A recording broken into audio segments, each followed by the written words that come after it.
वर्षांनी आगमन झालेलं आहे आणि जवळजवळ सगळेच पत्रकार मगाशी उद्धवजींना आणि राजसाहेबांना तोच प्रश्न विचारत होते, 20 वर्षांनी आलात कसं वाटतंय? महाराष्ट्रालाच बरं वाटतंय. मी माननीय राजसाहेब आणि माननीय उद्धव साहेबांचं इथे आपल्या सगळ्यांच्या वतीनं स्वागत करतो.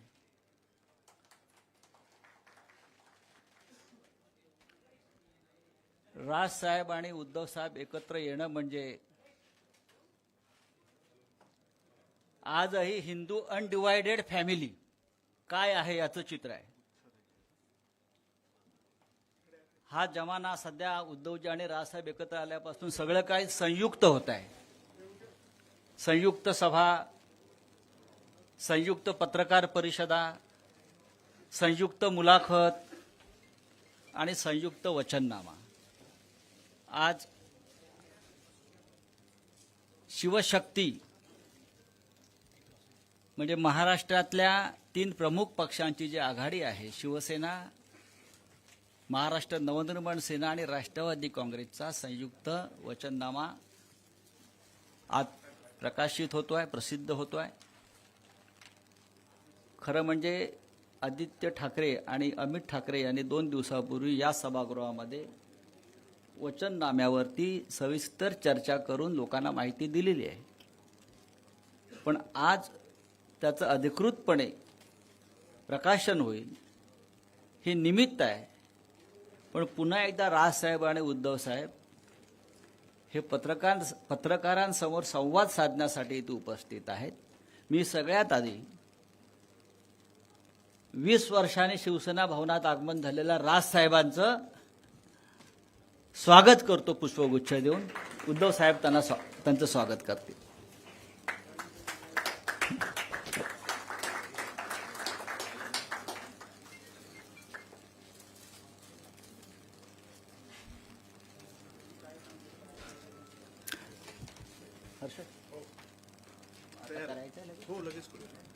मी माननीय राजसाहेब आणि उद्धव साहेबांना विनंती करतो त्यांनी संयुक्त वचननाम्याचं प्रकाशन करावं.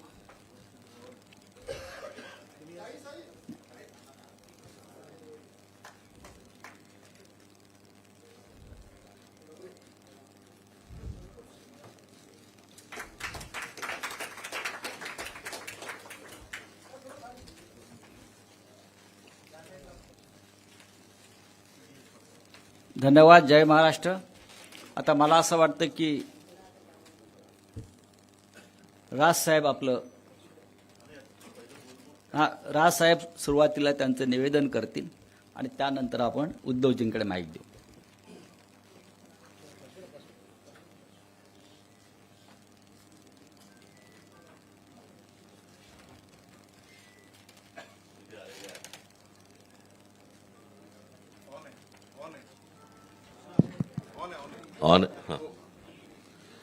इथे आलेल्या सर्व पत्रकार बांधवांचं, भगिनींचं मी इथे स्वागत करतो.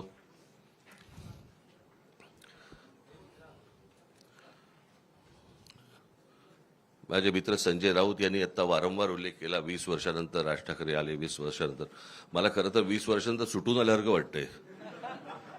20 वर्ष जेलमध्ये होते, आज पहिल्यांदा सुटून आलेले आहेत. आपण त्यांचं स्वागत करूया. आज मी खूप वर्षानंतर मी शिवसेना भवनमध्ये आलो. मला नवीन शिवसेना भवन मी पहिल्यांदाच बघतोय आणि माझ्या मनामध्ये कायमच्या कोरल्या गेलेल्या ज्या काही आठवणी आहेत त्या सगळ्या जुन्या शिवसेना भवनमधल्या आहेत. त्याच्यामुळे आता कुठे काय होतं हेच आता मला आता समजत नाहीये किंवा कळत नाहीये. पण जुन्या शिवसेना भवनमधल्या आठवणी या खूप काय म्हणू त्याला, रोमांचकारी आणि आनंददायी आणि असा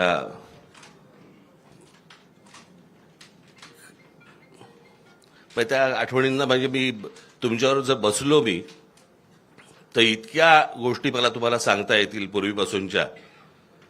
म्हणजे त्या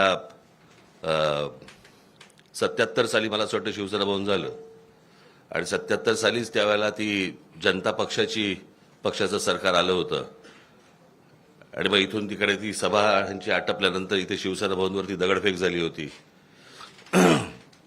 त्यावेळेला काय काय झालं तेव्हापासूनच्या त्या सगळ्या जुन्या आठवणी आहेत. पण आता मी त्या आठवणीमध्ये रमत नाही. आज इथे शिवशक्तीचा आज शिवसेना, महाराष्ट्र नवनिर्माण सेना आणि राष्ट्रवादी काँग्रेस यांचा मिळून एक संयुक्त जाहीरनामा इथे प्रकाशित आज तुमच्यासमोर करत आहोत. मला असं वाटतं आदित्य ठाकरे आणि अमित ठाकरे यांनी त्या दिवशी या जाहीरनाम्यामध्ये, वचननाम्यामध्ये या काय गोष्टी आहेत हे मला असं वाटतं आपल्यासमोर त्या दिवशी सांगितलेल्या आहेतच. त्याच्यामुळे आता त्याच्यावरती परत किती चर्चा करायची हे मला असं वाटतं आपण त्या गोष्टींचा विचार करावा. या व्यतिरिक्त जर समजा आपल्याला काही इतर प्रश्न असतील, मला असं वाटतं सन्माननीय उद्धव ठाकरे आपल्याशी बोलतीलच, परंतु त्यानंतर जे काही आपल्या मनामध्ये काही प्रश्न असतील ज्याची उत्तरं आम्ही देऊ शकत असू तर आम्ही जरूर देऊ. तर आम्ही जरूर देऊ. धन्यवाद.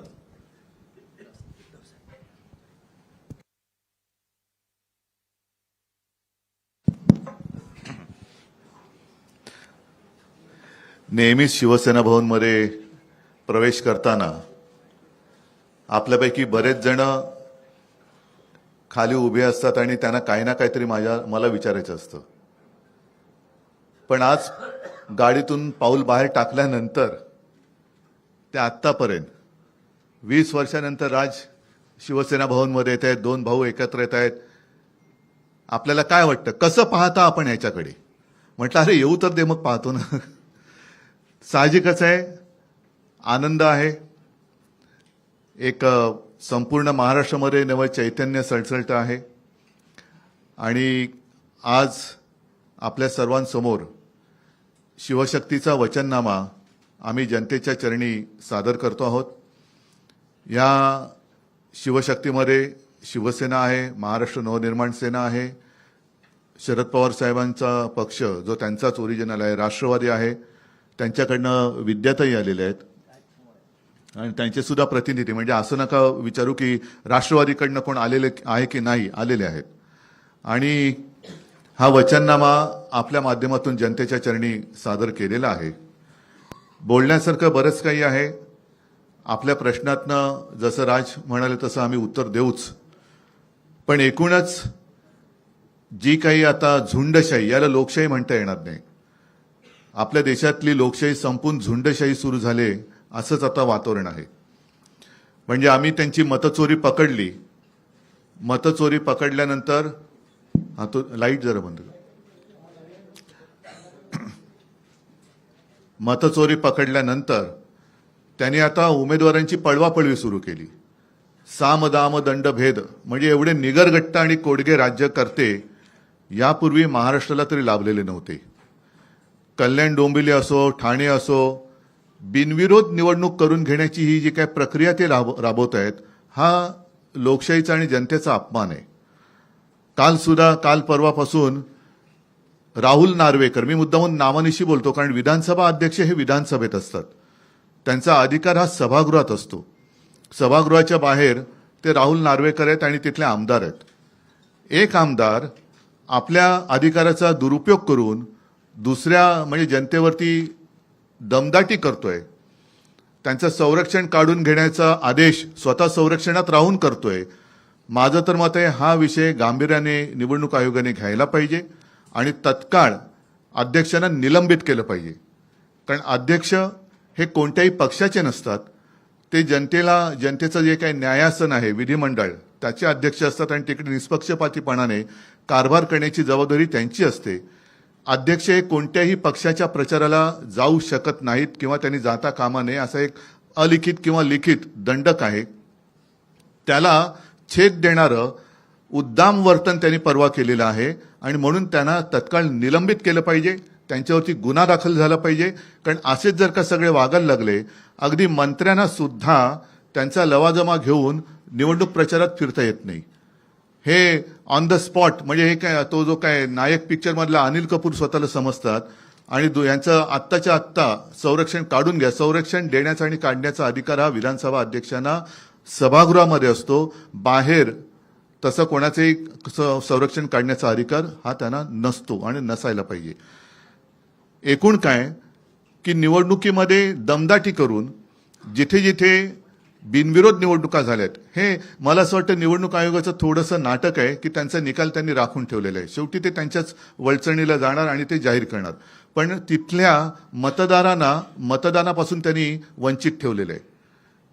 जे मतदार ज्यांना आपण जेनझी म्हणतो, पहिल्या प्रथम मतदान करणार आहेत किंवा होते, त्यांचा मतदानाचा अधिकार तुम्ही नाकारलेला आहात आणि तिथल्या वॉर्डाची प्रक्रिया ही रद्द करून पुनर्प्रक्रिया करून जसं आता मध्ये नगर परिषदांचं झालं ना, निवडणुका परत घेतल्या, तसं परत तिथल्या वॉर्डाच्या निवडणुका निकाल नुसते थांबवून ठेवू नका, तर तिथली निवडणूक प्रक्रिया रद्द ठरवून तिथे पुनर्निवडणुका घेतल्या गेल्या पाहिजेत.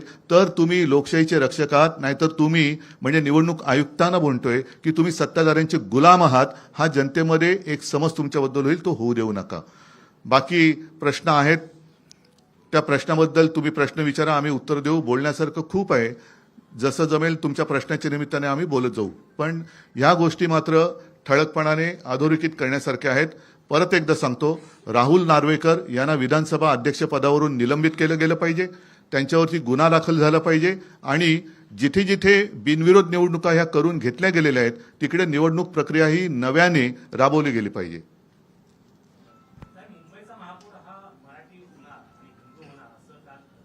मला असं वाटतं की त्यांनी हा जो काही विचार सुरू केला, काल एक त्यांचा कुठला वरळीला डोम, तिथे सगळे डोमकावळे जमले होते आणि तिथे मी डोमकावळे एवढ्यासाठी म्हणालो, जे मराठी होणार हिंदू होणार म्हणतायत ते शिवसेनेतलेच बरेचसे गद्दार तिकडे गेले होते.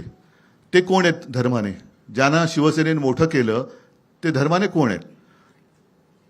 मुंबईचा महापौर हा मराठीच होणार. आतापर्यंत हा मराठीच शिवसेनेने महापौर केलेला आहे. पण भारतीय जनता पक्ष आमच्यासोबत असताना त्यांनी उपमहापौर काय केले होते हा त्यांनी स्वतःला प्रश्न विचारावा.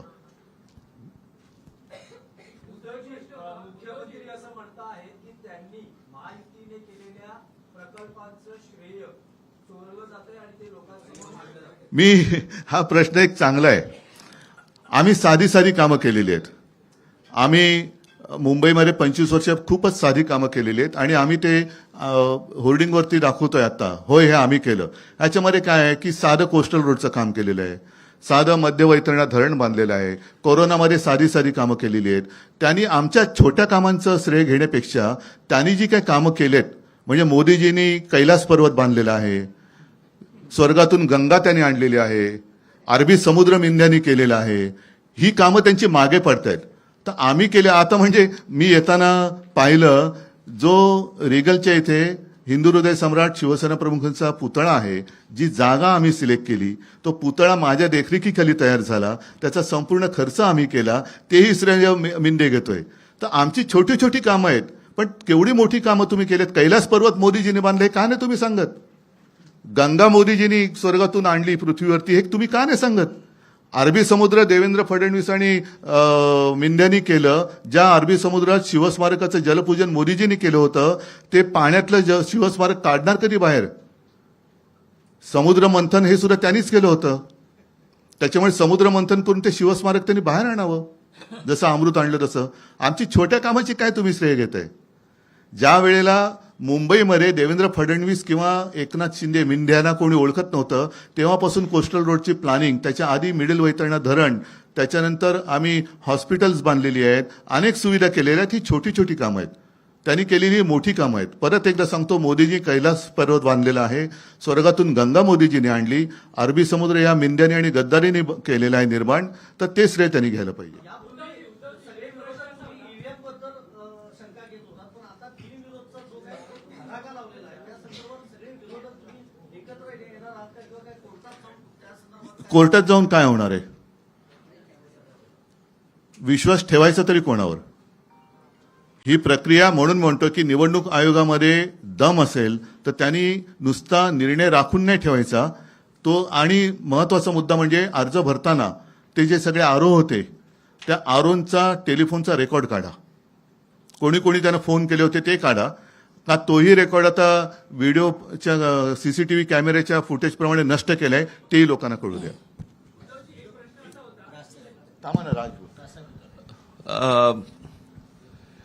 एका गोष्टीची मला असं वाटतं मी आठवण करून देणं खूप गरजेचं आहे, आणि की अशा प्रकारच्या बिनविरोध या स्थानिक स्वराज्य संस्थांच्या निवडणुकांमध्ये बिनविरोध असं पश्चिम बंगालमध्ये झालं होतं. त्या गोष्टींबद्दल कोर्टामध्ये म्हणजे सुप्रीम कोर्टामध्ये भारतीय जनता पक्ष गेला होता. कळलं का? आता त्या पक्षाचं आत्ताच्या या महाराष्ट्रातल्या गोष्टींबद्दलचं काय म्हणणं आहे हे एकदा तरी सांगावं. म्हणजे पश्चिम बंगालमध्ये तुम्हाला चालत नाहीत आणि महाराष्ट्रामध्ये तुम्ही करतात. मला या सगळ्या गोष्टींमध्ये फक्त एकच सांगायचं आहे आपल्याला सगळ्यांना, आणि त्याही राजकीय पक्षांना पण मला हेच सांगायचंय की सत्ता ह्या सत्तेचा अमरपट्टा घेऊन कोणीच आलेलं नाहीये. आज तुम्ही ज्यावेळेला सत्तेमध्ये आलात त्यावेळेला काँग्रेसने हे केलं, काँग्रेसने हे केलं, काँग्रेसने असं केलं म्हणून आम्ही असं करतोय असं ज्यावेळेला तुम्ही सांगता, उद्या जेव्हा तुम्ही जाल आणि तुम्ही जे पायंडे पाडून ठेवलेले आहेत त्याच्या दामदुपटीने ज्यावेळेला पुढे सुरू होईल त्यावेळेला कोणाकडे तक्रार करू नका. याचं कारण आता आपण जे काय करतो आहोत तर जर समजा त्यांना वाटत असेल की आम्ही सत्तेतनं कधीच बाजूला होणार नाही आहोत तर आम्हाला असं वाटतं हा भ्रम त्यांचा दूर झाला पाहिजे. आणि उद्या ज्या वेळेला सत्ता परिवर्तन होईल आणि ज्या वेळेला दुसरे येऊन ज्यावेळेला याहून वाईट ज्यावेळेला होईल त्यावेळेला आपण काय करणार आहोत याचा विचार मला असं वाटतं सत्ताधाऱ्यांनी त्या वेळेला करणं गरजेचं असतं. आपण करत असलेली एखादी कृती आपण चुकीचे पायंडे पाडत नाही आहोत ना याचं भान मला असं वाटतं राज्यकर्त्यांकडनं सुटलं की मग पुढे काय होतं हे आज आपण पाहतो आहोत. मला असं वाटतं जे राज्यामध्ये लोक आहेत त्यांनी या गोष्टींचा नीट विचार करणं आवश्यक आहे. आपण काय पसरवतोय, आपण काय टाकतोय या राज्यांमध्ये. मी गेले 10 वर्ष अनेक वर्ष मी तुम्हाला सांगतोय की या महाराष्ट्राचं हे युपी बिहार करतायत. उत्तर प्रदेश बिहारमध्ये ज्या प्रकारचं राजकारण केलं जातंय त्या प्रकारचं राजकारण महाराष्ट्र हा वेगळा सुसंस्कृत महाराष्ट्र आहे. मी नेहमी सांगतो की महाराष्ट्राने देशाला दिशा दाखवलेली आहे आणि अशा परिस्थितीमध्ये महाराष्ट्राचं अशा प्रकारे वाटोळं करणं, महाराष्ट्रातल्या येणाऱ्या पुढच्या पिढ्यांचं वाटोळं करणं, महाराष्ट्रामध्ये जे येऊ इच्छितात राजकारणामध्ये त्यांची विचारसरणी बदलणं हे मला असं वाटतं महाराष्ट्रासाठी आणि महाराष्ट्राच्या भवितव्यासाठी घातक आहे. ह्या सगळ्या गोष्टींचा विचार मला असं वाटतं राजकीय पक्षांनी करणं गरजेचं आहे. आज जर आपण ह्या गोष्टींना प्रोत्साहन दिलं तर पुढे आपल्या वाट्याला काय येणार आहे हे फक्त ओळखून घ्यावं.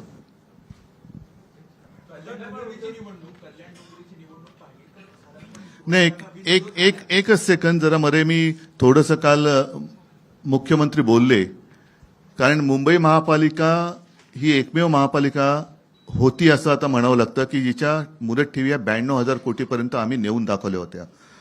त्याच्यापैकी साधारणतः 40 ते 45,000 कोटी ह्या ज्या कामगारांचे प्रॉव्हिडंट फंड, ग्रॅच्युइटी वगैरे असतात त्याच्यासाठी असतात. उरलेल्या ज्या आहेत त्या लॉंग टर्म आणि मोठे जे प्रोजेक्ट असतात त्याच्यासाठी असतात. आणि त्याच पैशातून मुंबईसाठी कोस्टल रोड हा आपण बांधून करून दाखवलेला आहे, टोलमुक्त. यांचे गल्लीबोळ केली तरी यांचे हे टोल लावतात. नितीन गडकरींचा मुंबई गोवा रस्ता अजून होतोय, 200 वर्ष त्याला खड्डे पडणार नाही, पण 200 वर्षात तो होणार की नाही अजून माहिती नाहीये. पण त्यांनी जे काल उद्गार काढले मुख्यमंत्र्यांनी हे खरं अशोभनीय आहेत. ठेवी या काही चाटायला नसतात. मला त्यांना सांगायचं तुमचं अगदी 100% बरोबर आहे. ठेवी या चाटायला नसतात, पण त्याचप्रमाणे त्या कॉन्ट्रॅक्टरचे बूट चाटून त्यांना वाटायला नसतात. त्यांनी पूर्णपणे संपूर्ण विल्हेवाट लावण्याचं ठरवलेलं आहे. साधारणतः एक जमा खर्च याचा एक तारतम्य ठेवून ताळमेळ घातला जातो आणि जो खर्च केला जातो आपल्याकडे सर्व जे काही सोर्सेस आहेत त्यातनं पैसा किती जमा होणार आहे, पुढच्या काही वर्षात किती येणार आहे आणि त्यानुसार प्रोजेक्ट हे आखले जातात, ठरवले जातात. आज जर माझ्या माहितीप्रमाणे 15,000 कोटी हे साधारणतः खर्चासाठी बजेट महापालिकेचं आहे. त्याच्या समोर साधारणतः 3 लाख कोटींचं देणं कॉन्ट्रॅक्टरना त्यांनी करून ठेवलेलं आहे. म्हणजे हा 3 लाख कोटीचा घोटाळा या लोकांनी केलेला आहे. आणि जर मला मिळालेली माहिती चुकीची असेल तर आनंद आहे, पण 3 लाख कोटी त्यांना देणीसाठी पैसे जे दिले ऍडव्हान्स मोबिलायझेशन त्यातून किकबॅक घेऊन हा पैसा वाटप पैसे हे निवडणुकीला वापरतात. ही माझ्याकडे आलेली माहिती आहे. 3 लाख कोटीचा घोटाळा या खोकासुराने केलेला आहे. मेरा सवाल आपसे है, कल मुख्यमंत्री जी ने कहा है कि आप लगातार कह रहे कि अगला मेयर जो है हिंदू होगा और वो मराठी होगा, तो आपको लग रहा है कि हिंदू और मराठी इन दो शब्दों के जरिए जो है एक डिवीजन क्रिएट करने का प्रयास किया जा रहा है? एक दूसरा, मी तुम्हाला अजून एक प्रश्न विचारतो. मला असं वाटतं की आपण थोडासा इतिहास माहिती नसेल तर सांगतो. पेशव्यांच्या काळामध्ये मला असं वाटतं 3 संस्थानं उभी राहिली. त्यातलं एक गुजरात मधलं गायकवाडांचं, शिंदेचं म्हणजे सिंधिया ज्यांना म्हणतो आपण ते, आणि तिसरं होळकरांचं. बरोबर. जे साम्राज्य उभं राहिलं ते बडोद्याचं साम्राज्य उभं राहिलं, जे मराठेशाहीचं साम्राज्य आहे. बरोबर. मग त्या बडोद्यामध्ये सगळे मेयर गुजराती का होता तो?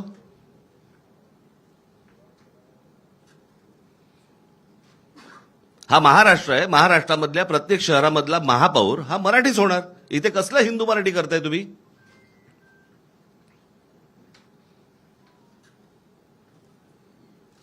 आणि मी त्या दिवशी म्हटलं नाही का तुम्हाला की आम्ही हिंदू आहोत, हिंदी नाही आहोत.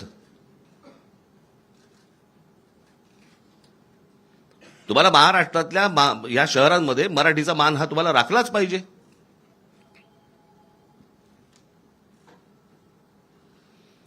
त्याच्यामुळे आमचा जो महापौर होईल तो मराठीच होणार. मुंबईचा महापौर मराठीच होणार. या प्रश्नाला एकच आहे, याचा अर्थ भाजप मराठी माणसाला हिंदू नाही का समजत? मराठी माणसाला हिंदू नाही समजत.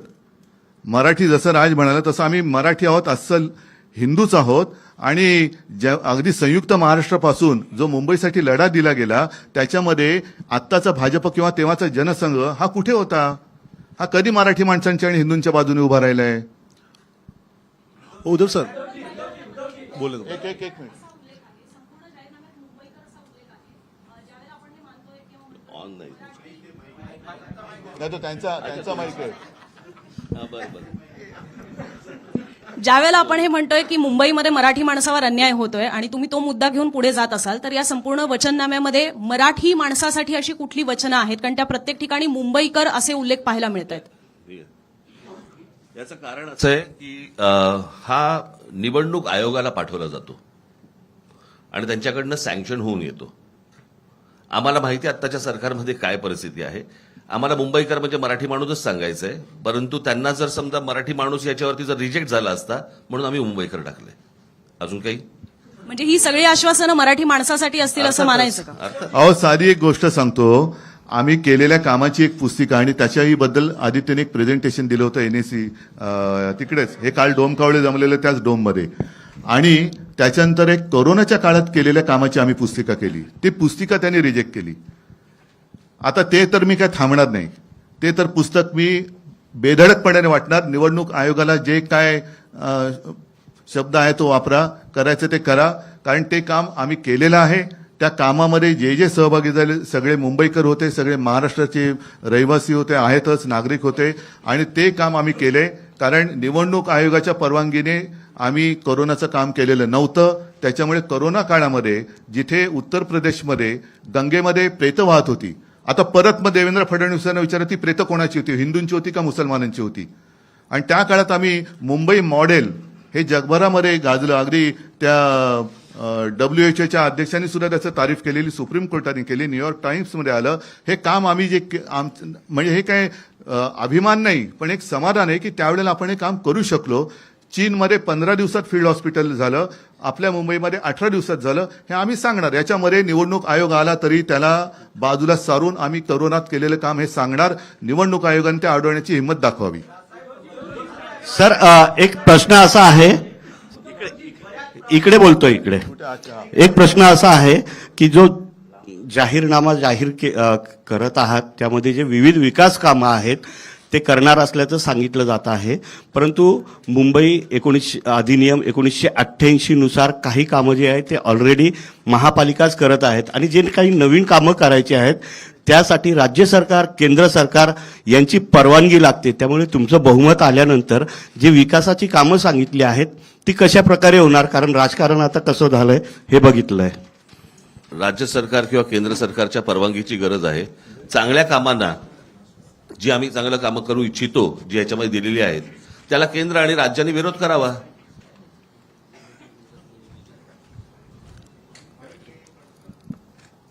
समजलं का?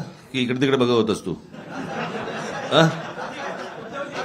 प्रश्न विचारता आणि इकडे तिकडे बघत बसता रे, स्वतःही ऐकत नाही. उद्धवजी एक प्रश्न आहे. थांब रे जरा थांब, कुठे चाललोय का?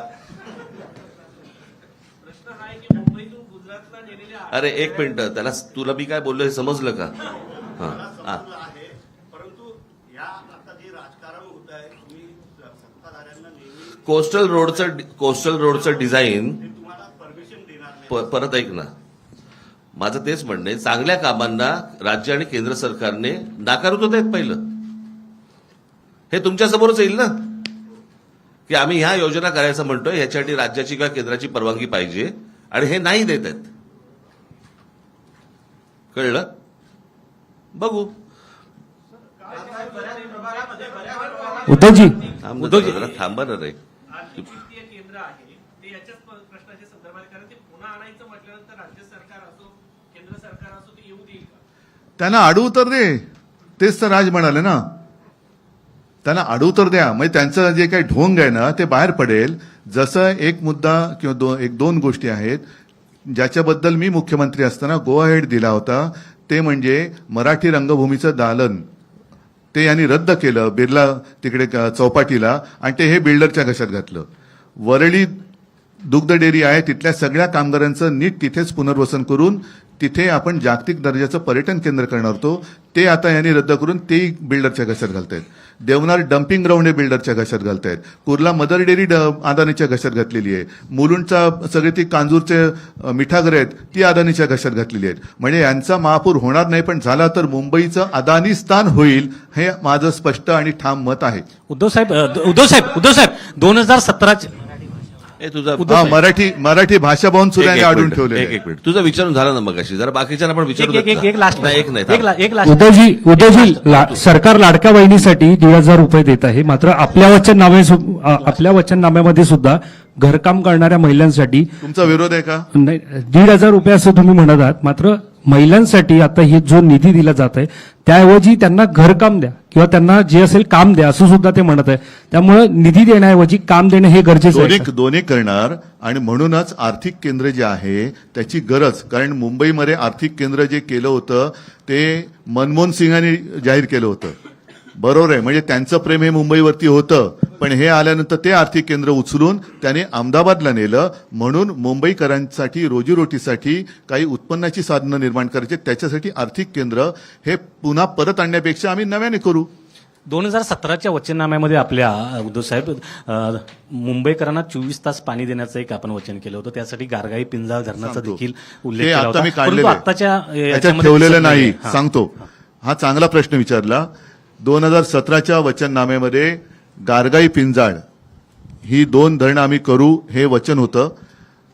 योगायोगाने म्हणा काही असेल, अनपेक्षितपणे 2019 साली मी मुख्यमंत्री झालो आणि त्याला चालना देण्यासाठी जेव्हा मी प्रेझेंटेशन घेतलं तेव्हा लक्षात आलं की तो होणारा खर्च, तिथून इथे पाणी आणण्याचा खर्च, त्यापेक्षा समुद्राचं पाणी आपल्याला पावसावरती अवलंबून राहावं लागणार नाही.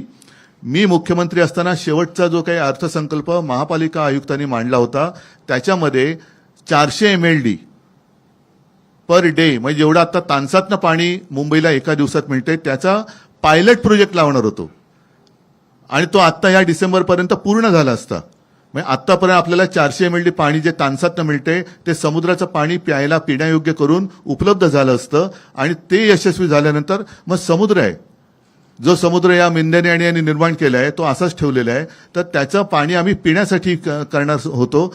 तो प्रोजेक्ट त्यांनी मारून टाकला आणि परत कॉन्ट्रॅक्टरसाठी गारगाई पिंजाळ म्हणजे पर्यावरणाचा ऱ्हास, आरेमध्ये जे आम्ही करत होतो आरेचं जंगल तसंच ठेवून कांजूर मार्गला मेट्रोची शेड करणार होतो. आता त्यांनी आरे पण वापरतायत, कांजूर पण वापरतायत. हा सगळा विध्वंस आहे, हा कॉन्ट्रॅक्टरसाठी चाललेला हा मोठा घोटाळा आहे.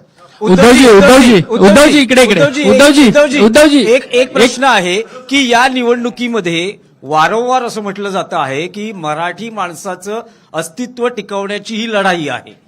जर इतक्या वर्षानंतर मराठी माणसाचं अस्तित्व हा जर मुद्दा असेल तर मग महाराष्ट्रात मराठी माणसाला अस्तित्व टिकवावं लागतंय, तर जे राजकीय पक्ष आहेत विशेषतः मराठी माणसाच्या न्याय हक्कासाठी आणि अस्मितेसाठी स्थापन झालेल्या पक्षांचं हे अपयश आहे असं तुम्हाला वाटत नाही का? हा प्रश्न जर का आता 10 वर्ष होऊन मोदींना हिंदू खतरे में है ही आवई देणाऱ्यांना विचारलं तर तुम्हाला त्याचं उत्तर मिळेल. कारण जगातला सगळ्यात बलवान नेता हिंदू हा देशावरती राज्य करतोय. त्यांच्या राज्यामध्ये आजही बांगलादेशी घुसतायत, रोहिंगे घुसतायत आणि आपल्या महाराष्ट्रामध्ये हिंदू खतरे में है असं म्हणून मोर्चे काढावे लागतायत. तर हे अपयश कोणाचं?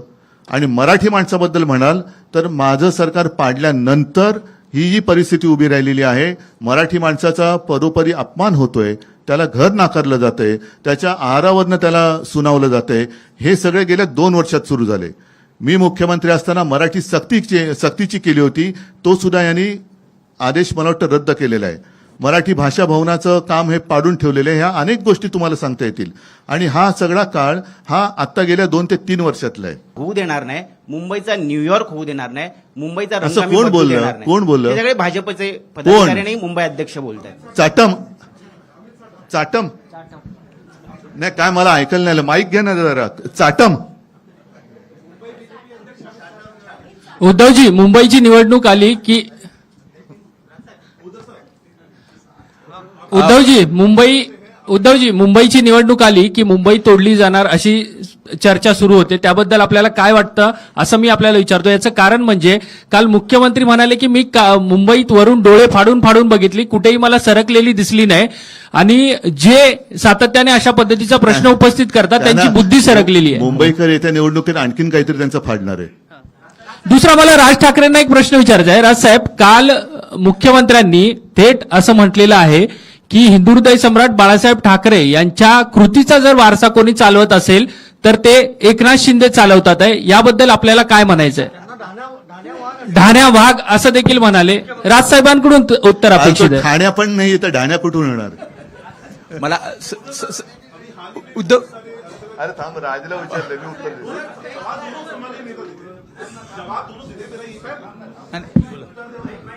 सर सवाल ये है कि कई सारे अभी हाल ही आम्ही उत्तर द्यायची नाही, तुम्ही प्रश्न विचारत राहा. तुझं झाला, तू विचार.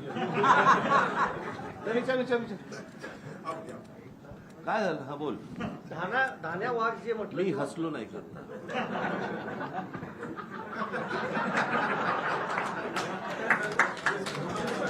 मी हसलो ना. माईकवर असा. मी तर शांतपणे हसलो. संजय राऊत जोरात हसले. हे त्याचं उत्तर. ते मागच्या पत्रात ऐका. ते आहेत ना. ऐका, एकच विनंती आहे की या सगळ्या फालतू विषयाचा मुंबईकरांच्या जीवनाशी काहीही संबंध नाही. त्याच्यामुळे माझं म्हणणं आहे की मुद्द्यावरती त्यांनी बोललं पाहिजे. आम्ही मुद्द्यावरती बोलतो. ममदानीबद्दल त्यांनी मोदींना विचारलं पाहिजे, कारण ते नवाज शरीफचा केक खाऊन आलेले. त्याच्यामुळे मोदी तिकडे जात येत असतात, आम्ही जात येत नाही आहोत. तर त्याचा आणि मुंबईशी काही देणं घेणं नाहीये. मुंबईकरांसाठी आम्ही जे केलेलं आहे त्याच्यावरती बोला. ते जर काही करू शकत असतील तर त्याच्यावरती बोला. या फालतू बाष्पळ त्यांच्या प्रचारामध्ये मुंबईकरांना काही मिळणार नाहीये. उद्धव सर इसी सवाल का एक प्रश्न तुम्हाला सगळ्यांना तुम्हालाच विचारतो. पुढे पण काय काय गोष्टी ऐकायच्या आहेत ना रे तुम्हाला? आज 4 काय 5 किती तारीख आहे? आज 4 तारीख आहे. अजून पुढे पण आहेत, पुढे सभा आहेत. सभांमधनं पण तुम्हाला अनेक गोष्टी ऐकायला मिळणार आहेत. एकाच पत्रकार परिषदेमध्ये सगळेच जर प्रश्न तुम्ही विचारायला लागलात, कशासाठी करताय ते? आज वचननाम्याचं मला असं वाटतं आज जाहीर करणं होतं, तेवढ्यापुरता तो विषय ठेवा. बाकीच्या अनेक प्रश्नांची उत्तरं तुम्हाला मला असं वाटतं सभांमधनं मिळतील. ठीक आहे. चला, धन्यवाद. जय हिंद, जय महाराष्ट्र.